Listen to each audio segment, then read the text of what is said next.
El sol de la mañana se reflejaba en las torres de cristal de Polanco, el distrito más exclusivo de la Ciudad de México, donde Alexander Rothwell se encontraba en su oficina de la esquina, 30 pisos por encima de la gente común. Sus zapatos italianos de piel costaban más de lo que la mayoría ganaba en un mes. Su reloj, un Patex Flip de edición limitada, atrapaba la luz mientras firmaba otro contrato multimillonario con apenas una mirada.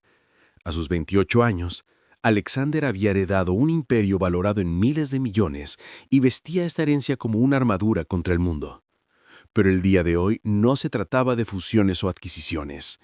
Hoy se trataba de impresionar a Victoria Chen, la brillante curadora de arte que de alguna manera había aceptado casarse con él 6 meses atrás. Ella estaba a su lado ahora, su elegante figura envuelta en seda de diseñador, mientras se preparaban para lo que debía haber sido un simple retiro corporativo en la Sierra Madre Oriental. Lo llamaban un fin de semana de campamento de lujo, glamping. Glamping para los ultrarricos, completo con champaña, caviar y tiendas climatizadas que costaban más que casas suburbanas. Entra Marcus Torres. Marcus llegó al aeródromo privado en Toluca en una camioneta destartalada que tosía humo negro interrumpiendo la sinfonía de ronroneantes motores europeos. Sus botas estaban gastadas por los bordes, su chaqueta, un uniforme descolorido de búsqueda y rescate con demasiados parches y reparaciones. Cuando salió, el labio de Alexander se curvó con visible disgusto. ¿Este era su guía para la naturaleza? Este hombre que parecía haber salido de debajo de un puente. La reacción de Victoria fue diferente. Sus ojos se iluminaron con reconocimiento. Había leído sobre Marcus Torres, exinfante de Marina de la Armada de México, 23 rescates exitosos en condiciones que matarían a la mayoría de los hombres. El hombre que había encontrado al hijo de un gobernador cuando todos los demás expertos habían dado por vencidos. Ella extendió su mano ansiosamente, y Marcus la tomó con dedos callosos que contaban historias de trabajo real, de sacrificio real. Alexander lo notó. Vaya que lo notó. La forma en que Victoria se inclinaba hacia adelante cuando Marcus explicaba el terreno. La fascinación genuina en sus ojos mientras él le mostraba sus mapas topográficos, dibujados a mano con notas en los márgenes sobre patrones de viento, migraciones de animales, fuentes de agua subterránea. La sonrisa, esa sonrisa particular que Alexander pensaba que solo le pertenecía a él, extendiéndose por su rostro mientras Marcus compartía una historia sobre rastrear a un niño perdido a través de una tormenta de nieve usando solo ramas rotas y patrones de nieve perturbados. El jet corporativo los elevó hacia las montañas y dentro de la lujosa cabina, Alexander observó a Victoria elegir sentarse cerca de Marcus en lugar de en su asiento habitual. Ella lo acribilló preguntas sobre supervivencia, sobre sus experiencias, sobre la psicología de estar perdido. Marcus respondía en voz baja, con humildad, sus manos curtidas dibujando mapas invisibles en el aire. Cada gesto hacía que la mandíbula de Alexander se apretara más. En el sitio de glamping cerca de Valle de Bravo, el contraste se volvió insoportable. Mientras Alexander luchaba por entender cómo su teléfono satelital había perdido la señal, Marcus le estaba enseñando a Victoria a leer el cielo en busca de cambios climáticos. Mientras Alexander se quejaba de la velocidad de Wi-Fi en su lujosa tienda, Marcus le mostró a Victoria cómo identificar plantas comestibles que crecían silvestres al borde del campamento. Mientras Alexander mencionaba nombres de celebridades y políticos, Marcus construía tranquilamente un fuego perfecto solo con fricción y paciencia, las llamas bailando en los ojos admirados de Victoria. El punto de quiebre llegó durante la cena. La comida catering, traída fresca de Pujols en la Ciudad de México, apenas se tocó mientras Victoria estaba pendiente de cada palabra de Marcus sobre la navegación por las estrellas. Le pidió que le enseñara. Se quedaron de pie juntos fuera de la tienda comedor, la mano áspera de Marcus guiando suavemente la de ella para trazar constelaciones, explicándole cómo la estrella polar le había salvado la vida más veces que cualquier GPS. Alexander observó detrás del cristal de la champaña, como su prometida miraba a este don nadie, a este empleado con más interés genuino, del que había mostrado en su fiesta de compromiso rodeada de multimillonarios. Esa noche, Alexander tomó su decisión. Encontró a Marcus revisando el equipo para la caminata de la mañana, pasando de 2 curtidos sobre los rollos de cuerda, probando los cierres de los mosquetones con precisión practicada. La conversación fue breve, sostenida en las sombras donde nadie podía presenciar la mezquindad de Alexander. Se extendió un cheque. Una cantidad enorme. Más dinero del que Marcus vería en 5 años. El mensaje era claro. Tómalo y vete ahora, o serás destruido por abogados e influencias. Marcus miró el cheque, luego los ojos fríos de Alexander, entendiendo perfectamente qué clase de hombre tenía delante. Marcus se fue antes del amanecer. Su camioneta desapareciendo en la niebla matutina. Victoria se enteró en el desayuno. Alexander tejió su red de mentiras con practicada facilidad. Marcus tuvo una emergencia familiar. Pronto llegaría otro día. Alguien mejor, más profesional, más apropiado para su estatus. Pero el rostro de Victoria había cambiado. Algo en sus ojos se apagó mientras asentía lentamente, empujando los huevos alrededor de su plato. La búsqueda se expandió. Policía Federal, las unidades especiales de rescate del Ejército Mexicano, helicópteros tronaron sobre las crestas, cientos de voluntarios peinaron cada sendero, cada camino posible. Los mejores expertos en rastreo que el dinero podía comprar fueron trasladados desde todo el país. Nada, ni rastro. El tercer día llegó con una finalidad aplastante. Las estadísticas eran claras. Después de 72 horas en esas condiciones, sin equipo adecuado, la supervivencia se reducía a casi cero. Los coordinadores de búsqueda se reunieron en la carpa de mando, con rostros graves. Hablaban en voz baja sobre operaciones de recuperación, sobre dónde terminaban típicamente los cuerpos después de las caídas, sobre cómo preparar a la familia. Alexander Rothwell, heredero de millones, maestro de salas de juntas, destructor de empresas, se sentó rodeado de lo mejor que el dinero podía comprar y entendió con claridad cristalina que había desechado el único recurso que importaba. Sus celos, su orgullo, su necesidad de ser el único hombre impresionante en el mundo de Victoria, la habían matado. El peso de ese conocimiento lo aplastó en su silla mientras el comandante de la búsqueda cancelaba oficialmente el rescate activo, pasando solo las operaciones de recuperación. La noticia de la desaparición de Victoria Chen había viajado rápidamente a través de las comunidades de la montaña. En una pequeña cabaña a 20 millas de Valle de Bravo, Marcus Torres dejó su café cuando la radio anunció que la búsqueda había sido cancelada. Sus dedos curtidos trazaron el mapa topográfico extendido sobre la mesa de su cocina, el mismo mapa que había estudiado 3 noches atrás, marcando posibles lugares de refugio, fuentes de agua, cuevas escondidas que no aparecerían en ningún GPS. Le había dado a Alexander Rothwell lo que quería. Había tomado el cheque, había desaparecido, pero la Sierra Madre le había enseñado a Marcus sobre el deber, sobre códigos que eran más profundos que el dinero. Había aceptado el pago para irse, sí, pero no para dejar morir a una mujer inocente. Marcus cargó su camioneta con equipo que los equipos de búsqueda oficiales nunca habían considerado. Un viejo bastón de rastreo otomí, regalado por un anciano indígena que le había enseñado a leer historias en la hierba perturbada. Cuerda hecha de fibras de agave, más ligera pero más fuerte que cualquier cosa que llevaran los equipos de rescate. Un silbato que imitaba la llamada de los quetzales de montaña, porque a veces las personas perdidas se quedaban en silencio para los humanos, pero aún respondían a la naturaleza. Lo más importante, llevaba consigo conocimiento. Donde los cenotes subterráneos creaban canales acústicos, donde la roca volcánica jugaba trucos con las brújulas, y dónde iría instintivamente una persona que buscaba refugio si le quedaba algún instinto de supervivencia. Llegó al centro de comando de búsqueda justo cuando estaban empacando.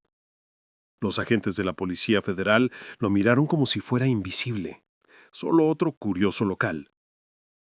Las fuerzas especiales del ejército levantaron las manos para rechazarlo. Pero una persona lo reconoció.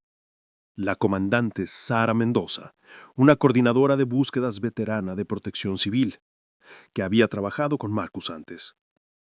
Sus ojos se abrieron. Ella me agarró del brazo, tirando de él más allá de las barreras.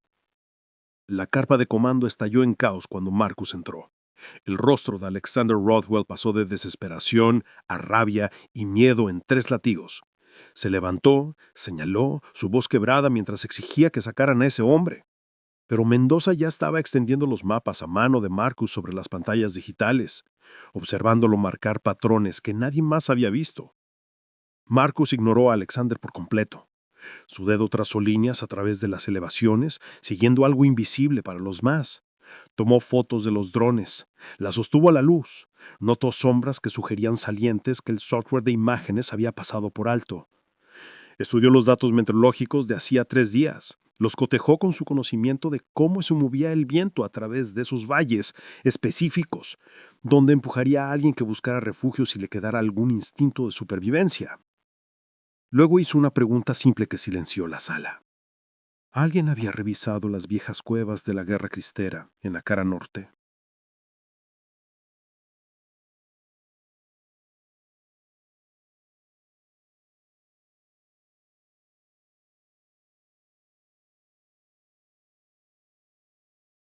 Miradas en blanco. Las cuevas no estaban en ningún mapa oficial. Habían sido dinamitadas y cerradas en la década de 1920, pero Marcus sabía que la demolición había sido incompleta. Las había encontrado años atrás, rastreando a un puma herido. La entrada estaba oculta detrás de una cascada estacional que solo corría durante la lluvia, la misma lluvia que había comenzado el día que Victoria desapareció. Alexander intentó protestar, intentó afirmar su autoridad, su dinero, su influencia. Pero los profesionales de la búsqueda ya se estaban movilizando alrededor de Marcus. Reconocieron experiencia cuando la vieron y cada minuto contaba ahora.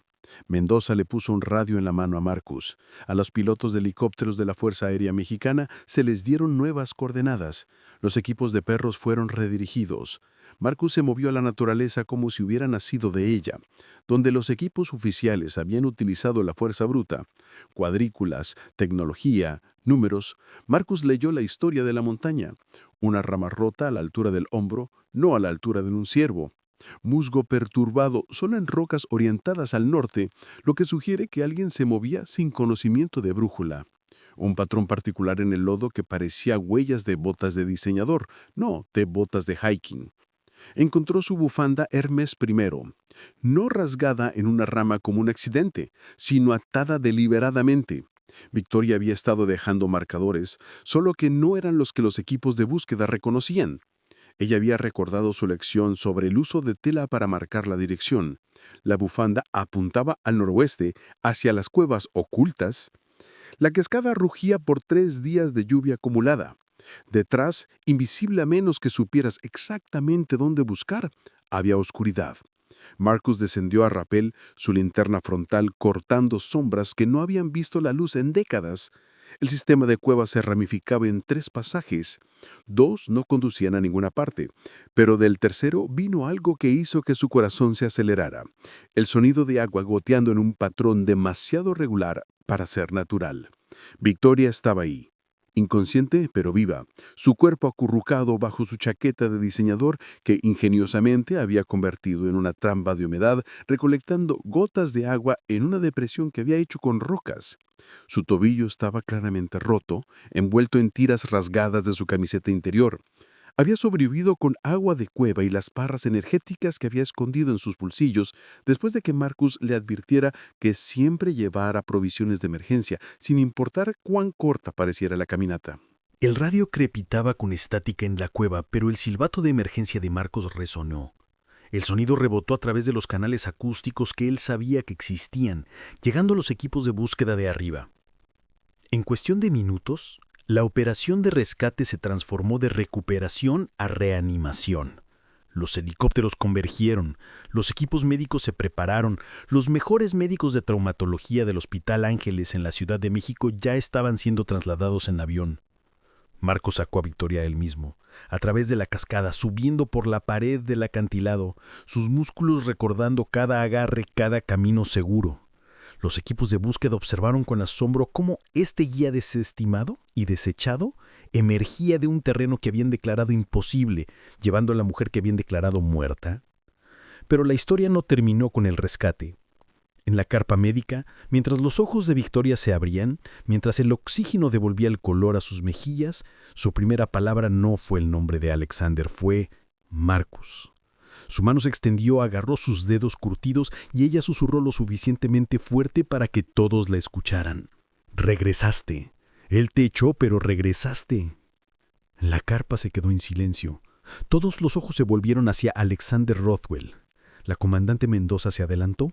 Su voz era profesional, pero fría como el hielo ártico. Le pidió a Victoria que repitiera lo que había dicho. Victoria, fortaleciéndose con cada respiración, dijo la verdad.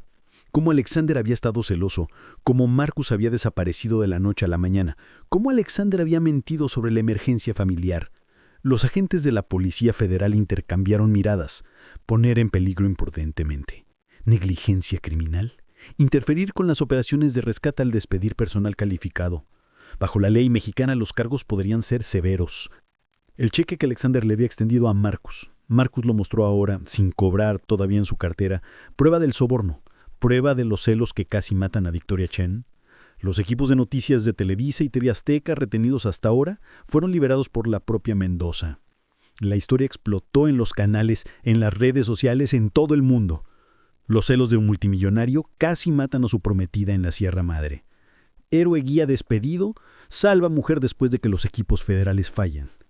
El precio del orgullo, como el ego, casi se convierte en asesinato.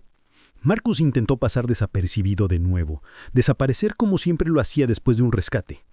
Pero Victoria no soltó su mano. Incluso mientras el helicóptero médico se preparaba para evacuar la Ciudad de México, ella insistió en que él acompañara. Alexander intentó seguir, intentó reclamar su lugar como su prometido, pero las palabras de Victoria atravesaron el ruido del rotoro. No, no eres nada para mí ahora. En las semanas que siguieron, el imperio comenzó a desmoronarse. Los inversores huyeron de un hombre cuyo juicio era tan catastróficamente defectuoso. Los miembros de la junta directiva exigieron su renuncia. El nombre Rothwell, que una vez fue sinónimo de poder en los círculos de negocios de México, se convirtió en sinónimo de orgullo tóxico. Los abogados de Alexander lo mantuvieron fuera del reclusorio norte, a duras penas, pero no pudieron salvarlo de las demandas civiles, el exilio social, la destrucción completa de todo lo que había heredado, pero que nunca ganó. Marcus se regresó a su cabaña en las montañas, a sus mapas, a su Sierra Madre. Pero algo había cambiado. Una camioneta nueva apareció en su entrada, no de lujo, sino sólida, confiable, pagada por una campaña de crowdfunding que recaudó 30 millones de pesos en 3 días. Las ofertas de trabajo inundaron desde organizaciones de rescate reales, desde el gobierno, desde agencias que reconocían cómo se veía la experiencia genuina. Y en las tardes tranquilas, un automóvil familiar llegaba a su cabaña. Victoria Chen, ahora caminando solo con un ligero cujeo, trayendo café de Veracruz y conversación. Estaba aprendiendo a leer las montañas correctamente esta vez. Aprendiendo de alguien que entendía que el verdadero valor no se medía en dólares o pesos, sino en las vidas que podía salvar cuando todo lo demás fallaba. La escena final fue capturada por un fotógrafo que hacía senderismo 6 meses después. Mostraba 2 figuras en el pico de una montaña al amanecer. Marcus Torres, de pie, sólido y seguro, y a su lado Victoria Chen, ya no envuelta en ropa de diseñador, sino en equipo práctico, su mano en la curtida de él. En el fondo, apenas visibles en la neblina matutina, las ruinas del sitio de glamping donde Alexander Rothwell había perdido todo por los celos. Las montañas habían dictado su sentencia. El humilde experto había demostrado su valía. Y el heredero que tenía todo, pero que no valoraba nada, se sentó solo en una oficina vacía en Polanco, su imperio reducido a ecos, comprendiendo finalmente que algunas cosas, la competencia, el carácter, la conexión genuina, no podían ser compradas, vendidas o robadas. Solo podían ganarse.